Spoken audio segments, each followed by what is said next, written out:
Allahumma salli wa sallim. Assalamu alaikum everyone.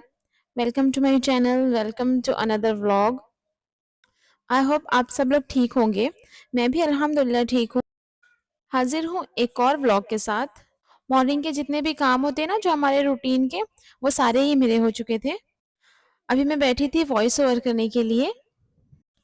आज ना मेरी एक वीडियो जाने वाली थी, तो सोचा कि पहले इसे कंप्लीट कर लेती हूँ, उसके बाद में फिर घर के बाकी काम तो होते ही रहेंगे। तो बस यहाँ पर वॉइस ओवर करने के बाद में और फिर बाकी जो भी काम रहते हैं मेरे, वीडियो वगैरह अपलोड करके मैं आ गई थी वापस किचन में। काफ़ी टाइम लग जाता है इन चीज़ों में भी ना, तकरीबन मुझे 1 से डेढ़ घंटा लग गया था। अच्छा, और आज ना मुझे दोपहर में कुछ ख़ास बनाना नहीं था। रात में मैंने ताहिरी बनाई थी, तो फिर वो थी, तो अभी मैं और नमीरा हम दोनों ही खा लेंगे। और बच्चों के लिए दाल भी थी। ख़ैर मैं ना यहाँ अभी घी बना रही हूँ। घी ना ख़त्म हो चुका था। हालाँकि मैं नॉर्मली इससे ज़्यादा जब मलाई जमा होती है ना, उसके बाद ही मैं घी बनाती हूँ। बट अभी ना बिल्कुल ही ख़त्म हो गया था, तो इसलिए मुझे बनाना पड़ गया। अच्छा, मैं 2 तरीकों से घी बनाती हूँ। एक तो सिंपल बस ये इस तरह से मलाई को मैं कढ़ाई में ऐड करके और सिम पर इसे छोड़ दूँगी। तो ये तकरीबन 1 घंटा लगेगा इसे, या 50 मिनट्स, और घी जो हमारा बन जाएगा। और दूसरा मेथड ये है, वही जो हर कोई करता है, मक्खन निकाल के। बट अभी क्या है ना कि मेरा जो बड़ा वाला जार है ना, वो ख़राब हो गया है। और अगर मैं छोटे जार में इसे करने जाऊँ तो फिर काफ़ी मैस हो जाएगा। कितनी कई बैचेज़ मुझे करनी पड़ेगी ना उसकी। इसलिए बस मैं सिंपली इसे कढ़ाई में ऐड कर दूँगी और इसे धीमी आँच पर छोड़ दूँगी। जब तक मैं यहाँ खड़ी हूँ, फ्लेम हाई है। इसके बाद में जब मैं बाकी कामों में लगूँगी ना, तो इसे धीमी आँच पर छोड़ दूँगी। और बस यहाँ कुछ सब्जियाँ हैं, जो आज सब्ज़ी वाला आया ना, तो फिर ख़त्म हुई हुई थी, तो फिर मैंने वो ले ली थी। अभी उसी ही सॉर्ट करूँगी। अच्छा, टाइटल से तो आपको पता लग ही गया होगा कि ये मेरा लास्ट व्लॉग है।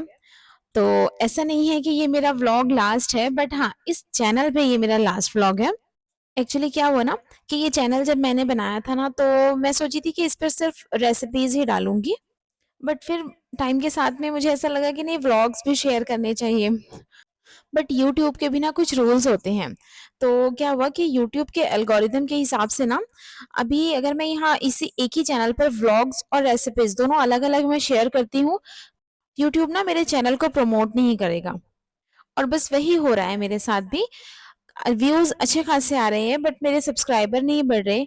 किसी वीडियो पे बहुत अच्छे व्यूज़ आ जाते हैं, तो किसी पर बिल्कुल ही नहीं आते। तो बस इसलिए मैंने सोचा कि चैनल अलग-अलग कर देते हैं। ये चैनल क्योंकि रेसिपीज़ के लिए बना था, इसलिए इस पर अब मैं सिर्फ़ रेसिपीज़ अपलोड करूँगी। हाँ, मैनेज कैसे करूँगी, ये वाक़ई एक सोचने वाली बात है और बड़ा मुश्किल हो जाएगा मेरे लिए। बट ठीक है, मैं कोशिश करूँगी कि टाइम टू टाइम जो है ना, दोनों चैनल पर वीडियोज़ अपलोड करती रहूँ। इस चैनल पर अब आपको सिर्फ रेसिपीज़ मिलेंगी, और जब मैं अपना व्लॉग का एक नया चैनल बनाऊँगी ना, तो उसकी लिंक भी ज़रूर आपके साथ शेयर करूँगी। अभी तो चैनल बनने का है, इसलिए डिस्क्रिप्शन में मैंने लिंक भी नहीं दी है, बट आगे जब भी बन जाएगा और जो भी रेसिपी या कोई वीडियो मैं आपके साथ शेयर करूँगी ना, उसके डिस्क्रिप्शन में मैं ज़रूर लिंक दे दूँगी उसकी। अच्छा, आप मुझे कमेंट में बताइएगा कि क्या मेरा ये डिसीजन सही है? खैर यहाँ ना मैंने कुछ चादर और ब्लैंकेट्स वगैरह वॉश किए थे, तो बस उसे ही यहाँ मैं फैला दूँगी। मौसम तो आज बिल्कुल भी धूप नहीं थी। हाँ, उजाला था, काले बादल नहीं थे कि बारिश हो जाए, लेकिन ना काफ़ी बदली थी और सारा दिन ही ऐसा मौसम रहा है। बिल्कुल भी धूप नहीं निकली, ना तो बारिश हुई और ना ही धूप निकली। बस ऐसे ही बिल्कुल बदली-बदली सा मौसम था। खैर लेकिन हवा चल रही थी, इसलिए मैं इसे बाहर डाल दूँगी ताकि थोड़ी हवा लग जाए। तो इससे ना क्या होता है कि स्मेली नहीं होते कपड़े, अगर बाहर की हवा ही लग जाए। आप कितना भी उसे फ़ैन में सुखा लें, वो बात नहीं आती जो नेचुरली जब कपड़े बाहर सूखते हैं धूप में या बाहर हवा में। अच्छा, मैं ना अभी क्या करती हूँ कि जब मुझे दोपहर में खाना नहीं बनाना है या रात का खाना नहीं बनाना है, तो इस तरह के काम ना मैं तभी निकालती हूँ। पहले क्या होता था कि जब मैं बाकी के कपड़े धोती थी ना, तो साथ ही में चादरें और ब्लैंकेट्स जो भी रहते थे, वो साथ ही धोती थी। तो ना इतना ओवरबर्डन हो जाता था। अभी ना मैंने थोड़ा-सा चेंज किया है अपनी रूटीन में कि जब मेरे पास काम कम होते हैं ना, तो फिर इस तरह के जो एक्स्ट्रा काम रहते हैं, फिर वो मैं कर लेती हूँ। जैसे अभी खाना नहीं बनाना था, तो मैंने मशीन में ब्लैंकेट्स और चादर वगैरह डाल दी थी कि साथ-साथ ये भी होते रहेंगे, और बाकी जो रैंडम हमारे काम चल रहे हैं, वो तो चलते ही रहेंगे, जो कभी खत्म ही नहीं होते। तो इस तरह अगर आप करती हैं ना, तो आपका काम भी टाइम टू टाइम होता रहेगा और आप बहुत ज़्यादा थकेंगी भी नहीं। अच्छा ख़ैर यहाँ देखिए इसे पकते हुए ना तकरीबन आधा घंटा हो चुका था। इसके बाद में इसकी लुक देखें, घी ना छोड़ने लगा है अब। और बस इस स्टेज पे आने के बाद में ना इसे मुश्किल से 6 से 7 मिनट लगेंगे और घी जो है वो पूरा सेपरेट हो जाएगा। अच्छा ये देखिए जो नीचे लग गई है ना बालाई इसकी, तो ये इस तरह से इकट्ठी हो जाती है।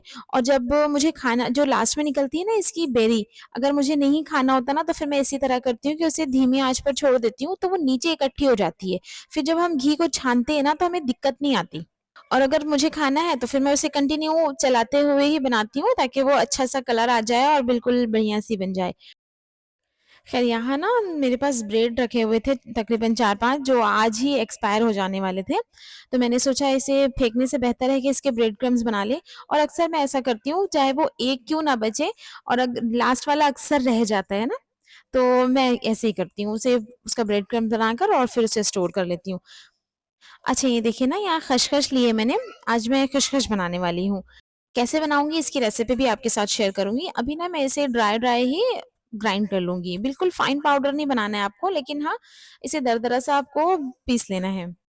इधर धीमी आँच पर जो मैंने अपने ब्रेड क्रम्ब्स छोड़े थे, ये भी ऑलमोस्ट हो गए हैं और ये ठंडा होने के बाद में ना बिल्कुल अलग-अलग हो जाता है मतलब बहुत ही बढ़िया बन जाता है। कोई एफर्ट नहीं करनी पड़ती आपको, कोई टाइम नहीं देना पड़ता और बहुत बढ़िया बन जाता है। आपके पैसे भी बच जाते हैं, आपको बाहर से नहीं लाना पड़ता फिर ये सब चीज़ें। और यहाँ देखिए खसखस को मैंने दरदरा सा पीस लिया था। इसके बाद में ना उस्मान और अरवा बड़ा तंग कर रहे थे, अब उन्हें भूख लग रही थी, तो बस मैं इन दोनों को बॉटल दे दूँगी अभी बनाकर। अच्छा मेरी ना कोशिश होती है कि दिन में इन लोगों को मैं फ़ीडर ना दूँ। मैं दूसरी चीज़ें इन्हें दे देती हूँ, वैसे तो खाने के टाइम ये खाना खा लेते हैं माशाल्लाह से।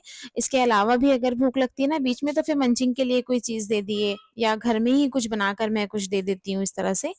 अभी यहाँ ना प्याज़ काफ़ी सारी है, खसखस में ना मेन इंग्रीडिएंट जो है वो प्याज़ ही रहती है, ठीक है? तो इसे अगर मैं अभी छुरी से काटने बैठूँ ना तो काफ़ी टाइम लग जाएगा मुझे, इसलिए मैं चिप्सर में ही इसे ग्रेट कर लूँगी।